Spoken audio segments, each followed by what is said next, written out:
It is looking like Jaron Ennis may appear on the Canelo Alvarez payday. You'll want payday. I know that. On the undercard, Canelo, Cinco de Mayo. This is what I've been trying to tell you. Now, I didn't know the opponent. A lot of people speculated that it could be Mario Barrios, but now it's looking like the IBF has ordered him to face Cody Crowley. It looks like on the IBF most current rankings, Cody Crowley is the highest rated person within the IBF. So as a result, he would land that opportunity. So the teams basically have a period to negotiate, to come to terms. And it looks like if Jaron Ennis wants to keep the IBF belt, because I looked at it, even behind Cody Crowley is that Santillan dude. And then behind that is Errol Spence. And we don't even know if Errol Spence can comfortably make welterweight. So I'm not really considering him. But Mario Barrios wasn't in those first three spaces in the top with the IBF. So it looks like Jaron Ennis would have to fight against Cody Crowley, from what it's looking like. And the placement is amazing on a Canelo card. I don't know who Canelo is going to be fighting. There's a lot of mumbo jumbo online. Follow my channel for 24/7 boxing news around the clock. I strive to give you guys reliable, accurate information that you can take to the bank. But speaking of, I got to toot my own horn. I've already made a video about Jaron Ennis being on Canelo's card in May. So before reports came out today, there's a lot of people reporting it now. I've already told you that specific information. Now, as far as the Cody Crowley, that seems to be a curveball. Many people thought it was going to be Mario Barrios, but since the IBF did their thing, and again, if Jaron Ennis wants to keep his IBF belt, it looks like he's going to have to play by their rules. We do know that Terrence Crawford beat Errol Spence. Errol Spence previously had the IBF title, and Jaron Ennis was the mandatory. Crawford was going to rematch Errol Spence. Don't know what's up with that fight. We haven't heard really any updates about that fight. However, it's looking like that fight, Crawford-Spence Part 2, may not happen, or at least may not happen next. So there's a lot of moving parts. We do not know who Canelo will fight next. We don't know what's up with Errol Spence. We don't even know what's up with Terrence Crawford. Now, speaking of Jaron Ennis and Terrence Crawford and this whole Canelo situation, we got to stop with the fake news. There's a lot of scare tactics, a lot of shock jocks in boxing, and it makes boxing look bad. Boxing, we're trying to grow the sport, and it's just a lot of fake news. There's people guessing, doing a lot of guesswork. Oh, Canelo's fighting Jermall Charlo, and then Jermall Charlo does a live, and he doesn't even say he's not fighting Canelo. I don't even understand why people say that. People said that Jermall Charlo denied and said he's not fighting against Canelo. I watched the Instagram live. I made a video about it. All he said was, I have not talked to Al since my last fight. He says, nothing is official, and it ain't official till it's official. I'm on vacation. He didn't say he's not fighting Canelo, absolutely. He just said he hadn't heard, or there's no actual paperwork that was signed, and he's on vacation, and he hasn't talked to Al Heyman. That's what he said.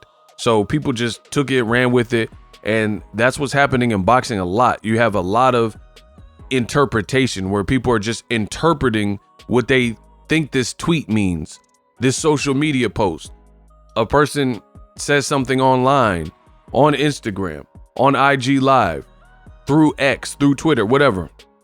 And people are just interpreting what it means rather than just waiting. And you guys know, if you follow my channel for any length of time, that's not me. That's not my style. I would rather wait to hear from the horse's mouth. Now, the funny thing is, I told you about Jaron Ennis, the placement on the Canelo card. That's facts. A lot of people are now just catching up and posting about it. One being a DAZN reporter that works with Sports Illustrated. And in his tweet, he says the fight could be on Canelo's card if Canelo decides to keep working with PBC. Canelo teased this big announcement, and then he didn't even really say much. But yet again, like I just mentioned, the fake news cycle in boxing, there were a lot of people who were speculating what this big announcement was going to be about. And let me just tell you, majority of those people, like Biggie say, they were dead wrong. I got much style. I should be playing with the stylistics. Make up the breakup. Ninjas need to wake up. Smell the Indonesia. Right? They was dead wrong. There were people who were speculating that Canelo was going to announce his retirement. There were people saying he was going to fight Jaime Munguia. There were people saying he was going to fight Jamal Charlo. And none of those people actually guessed it right. Now, another thing that further hurts the sport of boxing is this. Not only do you have people who are lying and capping and making YouTube videos and making posts and things like that, in addition to that, they don't correct what they previously put out once it's proven to be a lie. They just leave it to the fan or the spectator to piece it all together and figure out the truth themselves. And I think that's so poor, so low integrity. Like, imagine if I did a video and I took some wild guesses and I said Canelo was retiring, for example.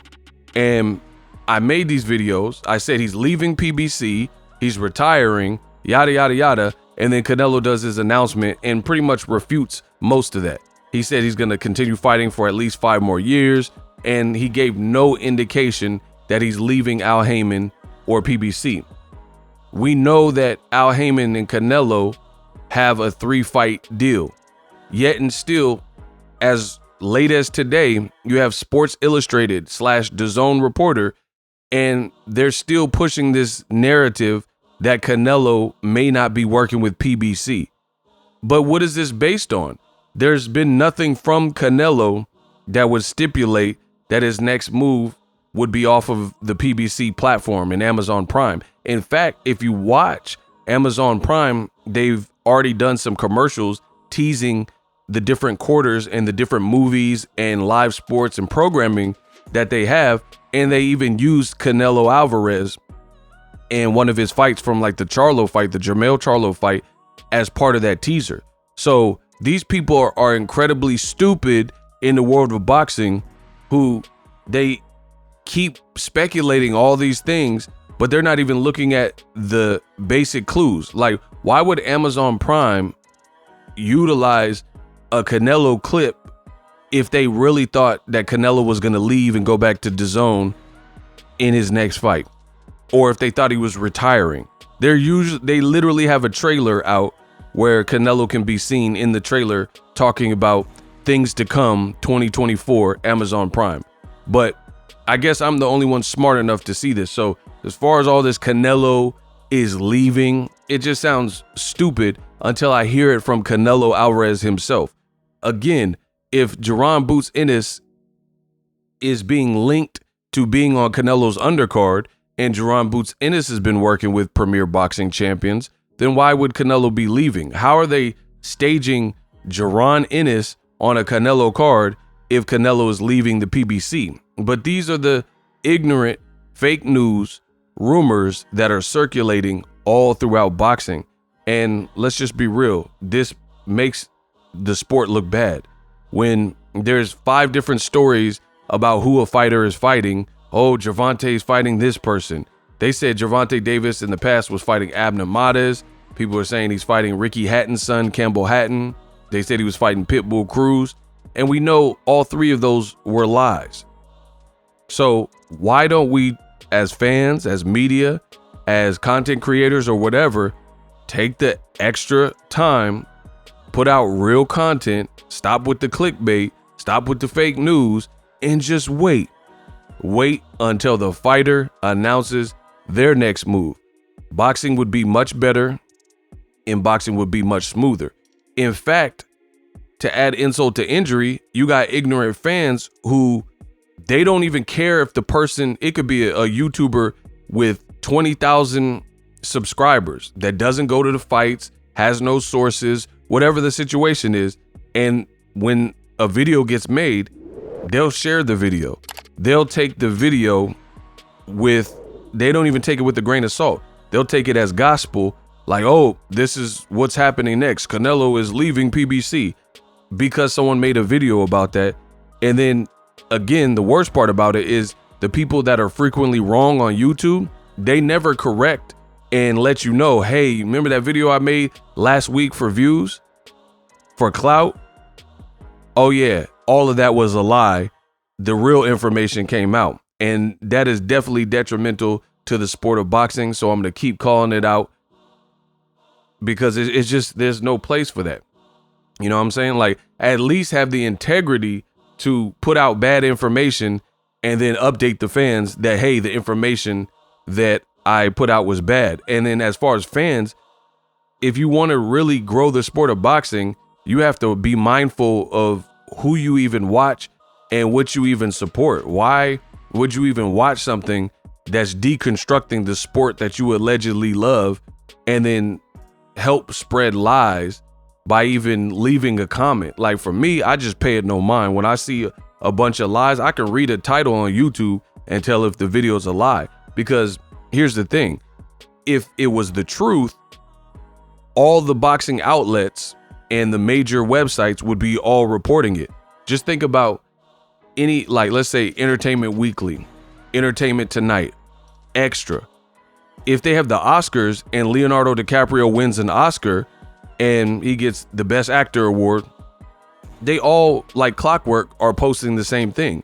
Or if there's celebrity gossip and it's a No Jumper, a Shade Room, Baller Alert, World Star, and any of these things happen, they're all pretty much in unison around the same hour posting the same information. Like, No Jumper is going to jump on it. Like, oh, did you hear this Kanye West rant, what he said in the interview? Everybody in today's media, they're really posting the same thing.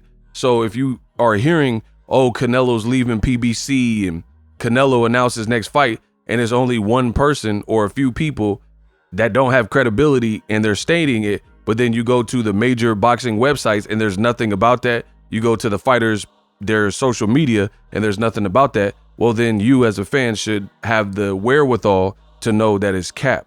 So I can't wait for Jaron Ennis, Cody Crowley. He has a battery in his back. Like, he has a very energetic style, but I just don't see him beating Jaron Ennis. But it could be a good fight, and it's a mandatory fight, so Jaron Ennis can remain a champion. Let me know what you guys think. YouTube is definitely going to recommend some other videos that I've done that you'll be interested in if you want to catch up on all your boxing news. The future is now. The Hibernation 5s by Kenichi Bear. Hybrid gaming and lifestyle headphones. Out of the box, you can connect to any console or PC. Bluetooth ready with a low latency USB adapter, color RGB, and extreme bass mode. The Hibernation 5s adjust to you. Whether you need a gaming, travel, gym, or lifestyle headphones, the Hibernations got you covered. The new Hibernation 5s, link in the description. Customize the way you hear the world. Welcome to the nation.